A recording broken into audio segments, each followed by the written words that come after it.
Swastiastu. Om Awignamastu Namasidam. Om Anubhadra Kratawo Yantu Wiswata. Semoga segala pikiran yang baik datang dari segala penjuru. Pada kesempatan hari yang baik ini, pertama dan yang paling utama, marilah kita menghaturkan puji pangastiti kepada kehadapan Ida Sang Yang Widiwasa Tuhan Yang Maha Esa, karena atas asung kerta waru nugerahnya.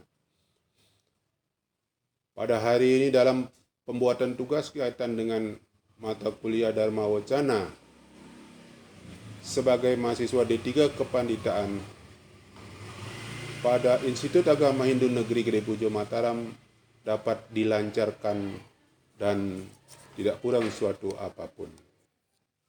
Yang kedua, tidak lupa kita patut untuk menghaturkan puji syukur astuti baik kepada para maharsi, empu dan para pujangga serta kepada para leluhur yang telah memberikan dan tuntunan kesucinya kepada kita sehingga apa yang kita laksanakan sini bisa dilancarkan, tidak ada suatu halangan, dan semoga kita mendapat jagadita dan moksa.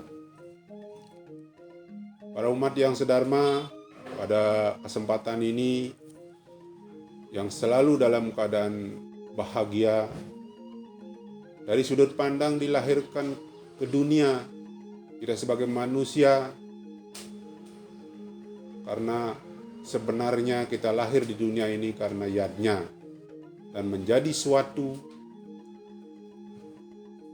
makhluk ciptaan Tuhan yang paling sempurna dibandingkan dengan makhluk ciptaan lainnya. Untuk itu, kita wajib dan patut untuk bersyukur kehadapan Ida Sang Yang Widi atas kelahiran kita dari yadnya, kemudian yang paling kecil, dan setiap hari kita mempersembahkan yang namanya yadnya sebagai wujud daripada ucap rasa terima kasih. Kita dilahirkan sempurna sebagai manusia yang paling sempurna di dunia ini. Kita wajib salah satunya yaitu melaksanakan yadnya sesa, yaitu persembahan setiap hari yang dapat kita laksanakan selesai setelah memasak. Itu kita persembahkan, apapun yang kita masak itu kita persembahkan.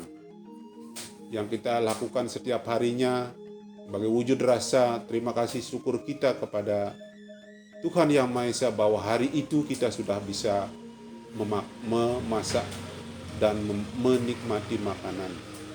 Adapun beberapa sumber sastra yang berkaitan dengan yadnya itu sendiri, yaitu petikan dari Bhagavad Gita, salah satunya yang pertama yaitu petikan Bhagavad Gita sloka Adhyaya 3 sloka 10 menyebutkan bahwa Tuhan menciptakan manusia melalui yadnya dan juga termasuk ciptaan lainnya juga diciptakan melalui yadnya.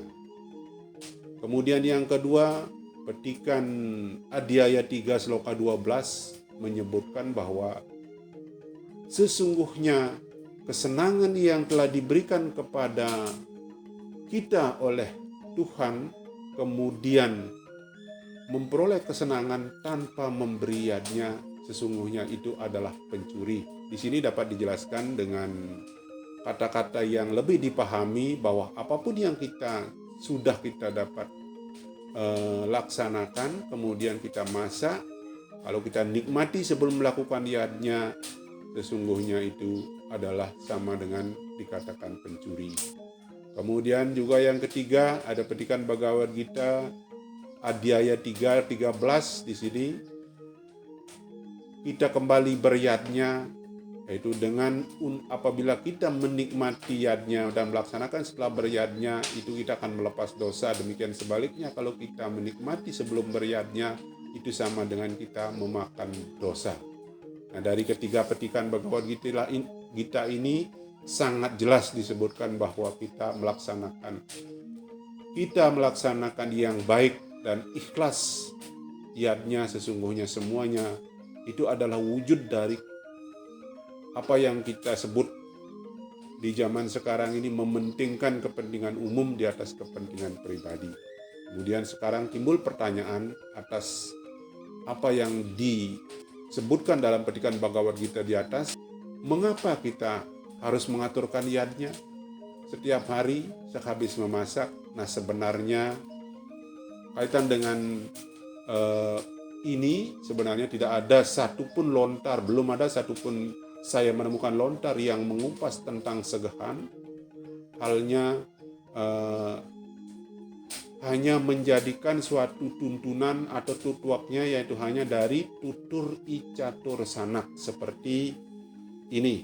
Dari catur sanak, 4 saudara kita pada dalam perut waktu masih dalam kandungan yang disebut lege prana. Kemudian semasa dalam kandungan kita mempunyai 4 saudara, yaitu Yenyom, Getih, Ari-Ari, dan Lamas. Nah, karena keempat saudara inilah yang membantu kelancaran pada saat kita keluar dari dalam kandungan. Nah, sebagai wujud balasan silih asih terhadap saudara kandung kita yang keempat, itulah kita mempersembahkan yadnya yang lebih dikenal dengan yadnya sese atau dengan segehan. Pertandingan segehan ini sangat sederhana, yaitu beralaskan potongan dari daun pisang yang dipotong selebar kotak korek, kemudian diisi sejumput nasi, kemudian diisi sisir bawang merah, jahe, dan garam. Bisa juga ditambahkan dengan lauk apapun yang kita masak setiap hari, itu sangat lebih sempurna. Kemudian ini kita aturkan minimal pada 5 tempat.